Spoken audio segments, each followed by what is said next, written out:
So we've been able to bake procedural textures, and we're now confident that whatever texture we want to use, we can go ahead with that. So I can now switch back to the other wood texture.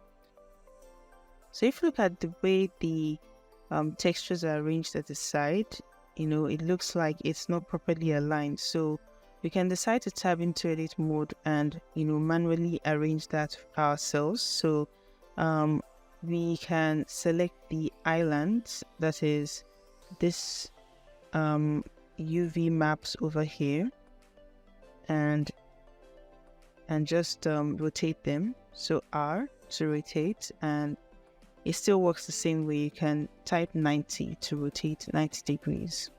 So let's do that again. R, in this case, minus 19. Okay. So the rule is keep them inside this, texture over here. So I'm going to click on G and move it in. And if you tab out, we can see that the lines are not following through. So we can also adjust that ourselves. So if you look closely, you can tell where you want it to be arranged. So I'm just going to click on this overlay and put it off so that I can see clearly as I work. So I'm going to click on G and shift so that I can move it carefully. All right, so I think I like the fact that it's looking, like it follows through now. And I can also decide to choose the island for just this area over here. Let me click on this again. Click on 3 to ensure that I can select only one face. And I can now rotate this R 90 minus 90. Then move it G and shift and just move it to any space. I'm going to click on A one more time, tab A, to ensure that it's not, overlapping any other arrangement over here. And I think it's good. So if you click on tab, you can see that there is this line. So we're going to do the same thing, put off the overlay, click on tab, click on this surface here and G.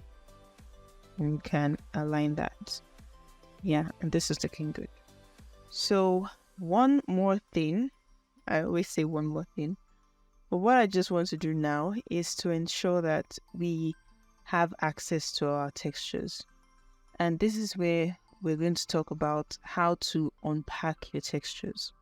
Sometimes when you work with files from Blender Kit, you would see that the textures are packed. Let me show you an example.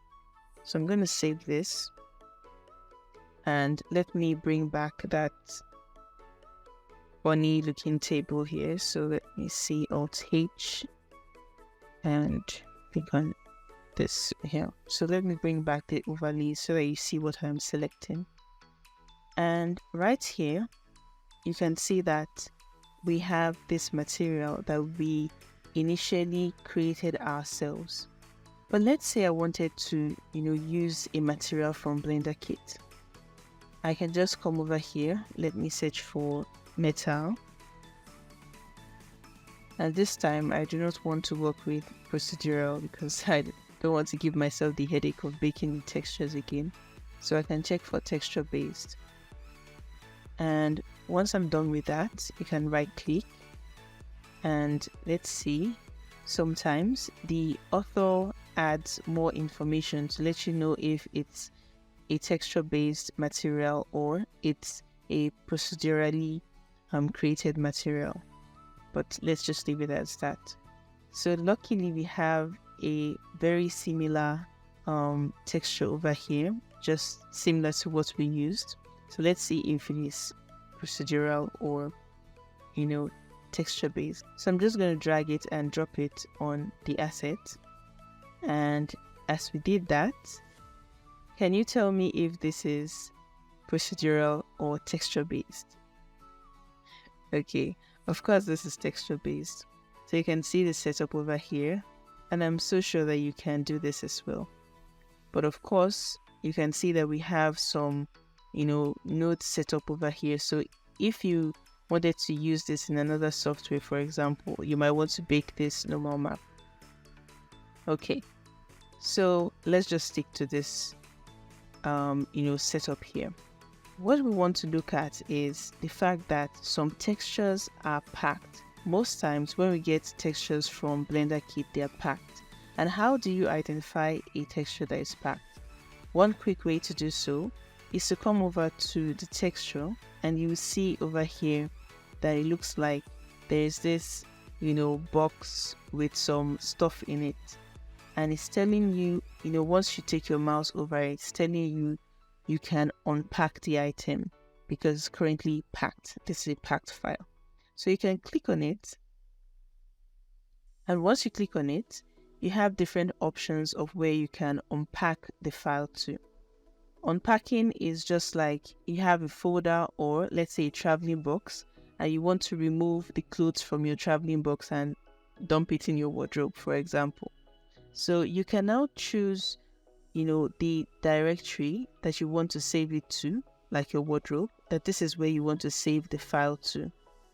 And usually we save the file to the existing directory or the current directory that we have this Blender file saved in. So remember that initially it's expected that you save your Blender file, as you're working, so you don't lose your work. And you can just click on this unpack file and click on use file from directory, and it will tell you that it has saved the file in that directory, and it now has changed to this open file icon that you can now open the image and you can locate it in your file browser. Another quick way to pack and unpack textures is to come over, of course, let's save this, is to come over to this option over here that says File, External Data, and Pack Resources or Unpack Resources. If you have been working with textures from Blender Kit, that means you just know that all your textures are packed most times. So you can just come directly to Unpack Resources, click on it, and you see that you have 3 unpacked files. I'm guessing it's what we just used for, this setup over here, because we have unpacked this one. That means we have the metallic texture, the normal texture, and the displacement texture as those 3 unpacked files. So once again, go to File, go to External Data, Unpack Resources, and we're going to choose this first option because it's very easy to locate. So we're going to use files in current directory. That is where we saved our Blender file. So when you click on it, you see that you now have your textures unpacked to the same file as your Blender file, and it will create a new textures folder for you. So I'm just going to open this up, and you can see that in the same directory, that's the same thing here, we have all the files saved over here. And that's just what we need. We have to ensure that we have all our files unpacked to our folder. Now, sometimes we might want to work with our own textures, and let's say we have been adding textures from different places in our system using Blender Kit files and all. We can now decide to pack every single thing that we have used in Blender into a file, then unpack it. So to do so, I can come again to File, External Data, and Pack Resources. And you can see that it has packed 49 files. Now this sometimes can be very annoying because even as little as these preview images over here, sometimes it counts it as the textures that it's packing. So if you do not need to do so, then just skip that. But we can now go back to File, External Data, Unpack Resources, and it's going to unpack the 49 files into the same texture folder. So we can now go to our texture folder,